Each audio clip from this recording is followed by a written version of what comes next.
Genesis 37. Meanwhile, Jacob had settled down where his father had lived, the land of Canaan. This is the story of Jacob. The story continues with Joseph, 17 years old at the time, helping out his brothers and herding the flocks. These were his half-brothers, actually, the sons of his father's wives, Bilhah and Zilpah, and Joseph brought his father bad reports on them. Israel loved Joseph more than any of his other sons because he was the child of his old age, and he made him an elaborately embroidered coat. When his brothers realized that their father loved him more than them, they grew to hate him. They wouldn't even speak to him. Joseph had a dream. When he told it to his brothers, they hated him even more. He said, "Listen to this dream I had. We were all out in the field gathering bundles of wheat. All of a sudden, my bundle stood straight up and your bundle circled around it and bowed down to mine." His brothers said, "So, you're going to rule us? You're going to boss us around?" And they hated him more than ever because his dreams and the way he talked.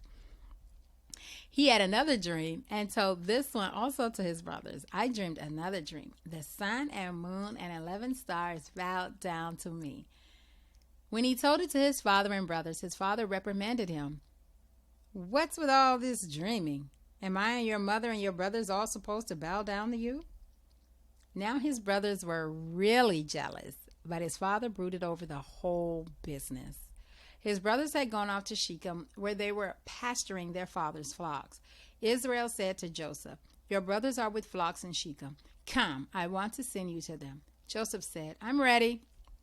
He said, "Go and see how your brothers and the flocks are doing and bring me back a report." He sent him off from the valley of Hebron to Shechem. A man met him as he was wandering through the fields and asked him, "What are you looking for?" "I'm trying to find my brothers. Do you have any idea where they are grazing their flocks?" The man said, "They've left here, but I overheard them say, 'Let's go to Dothan.'" So Joseph took off, tracked his brothers down, and found them in Dothan. They spotted him off in the distance. By the time he got to them, they had cooked up a plot to kill him. The brothers were saying, "Here comes that dreamer. Let's kill him and throw him into one of those old cisterns. We can say that a vicious animal ate him up. We'll see what his dreams amount to." Reuben heard the brothers talking and intervened to save him. "We're not going to kill him. No murder. Go ahead and throw him in his cistern out here in the wild, but don't hurt him." Reuben planned to go back later and get him out and take him back to his father. When Joseph reached his brothers, they ripped off the fancy coat he was wearing, grabbed him, and threw him into a cistern. The cistern was dry. There wasn't any water in it. Then they sat down to eat their supper. Looking up, they saw a caravan of Ishmaelites on their way from Gilead, their camels loaded with spices, ointments, and perfumes to sell in Egypt. Judah said, "Brothers, what are we going to get out of killing our brother and concealing the evidence?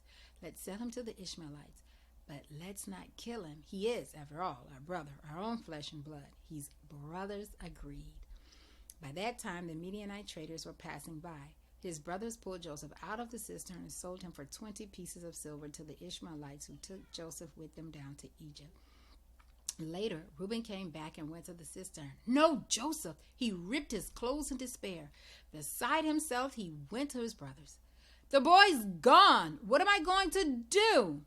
Then took Joseph's coat, butchered a goat, and dipped the coat in the blood. They took the fancy coat back to their father and said, "We found this. Look it over. Do you think this is your son's coat?" He recognized it at once. "My son's coat, a wild animal has eaten him. Joseph's torn limb from limb." Jacob tore his clothes in grief, dressed in rough burlap, and mourned his son a long, long time. His sons and daughters tried to comfort him, but he refused their comfort. "I'll go to the grave mourning my son." Oh, how his father wept for him. In Egypt, the Midianites sold Joseph to Potiphar, one of Pharaoh's officials, manager of his household affairs.